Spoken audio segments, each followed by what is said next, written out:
Tulsi Gabbard sat down with Chris Williamson on his podcast Modern Wisdom, and the clip I'm about to show you, she exposes exactly why the current Democratic Party hates God and those who believe in God. I have been saying this over and over and over again, but those of us who believe in God and put God first, not the state, answer to God and not the state, and this makes us difficult to control. Tyrants throughout history have hated God and the devoutly religious. Why do you think that is? Why do you think the Soviet Union banned public religious practice or preaching? Check this out, and then pay close attention to what Tulsi says here at the end of this clip. Certainly an interesting angle, I think, to the political discourse at the moment is the strained relationship that people on the left have with God and faith, and this almost antagonistic relationship with religion and belief, certain religions. What do you make of that? How do you... In the last Democratic convention that was held, obviously it was held virtually during the whole COVID thing, but even saying the Pledge of Allegiance, they made a big show of eliminating, saying one nation, awkward silence, refused to say under God. Wow, I didn't know that. Even as they said the Pledge of Allegiance. Oh, interesting. Over Zoom. So, you know, seeing how today's Democratic Party is, you know, they are targeting Catholics and Christians primarily, trying to eliminate like God, really any mention of God from every facet of public life. You had Kamala Harris when she was a senator on the Judiciary Committee going after and attacking and ultimately opposing a nominee for a judgeship specifically because he was an observant and devout Catholic and a member of the Knights of Columbus.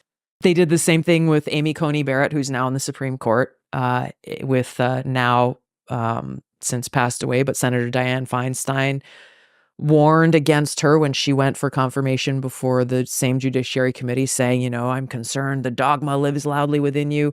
All of these things going against our Constitution, which says there shall be no religious test to serve in any public office, period.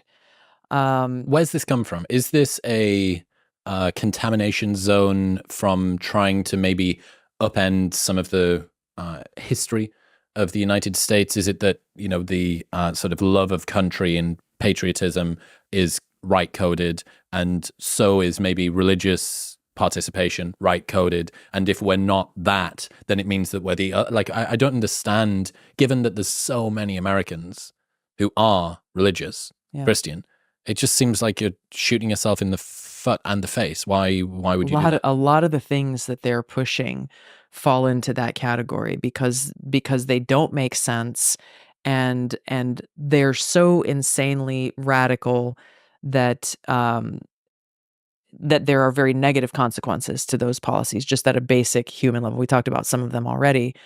You know, ultimately at its heart, and again, I don't find any logic or rationale to the actual reasonings that they're giving, but at its heart, when you have a party that is controlled by people who don't believe in objective truth, that there are, for example, that there are biological differences between men and women, that they want to be the authority that tells us what is true and what is not true.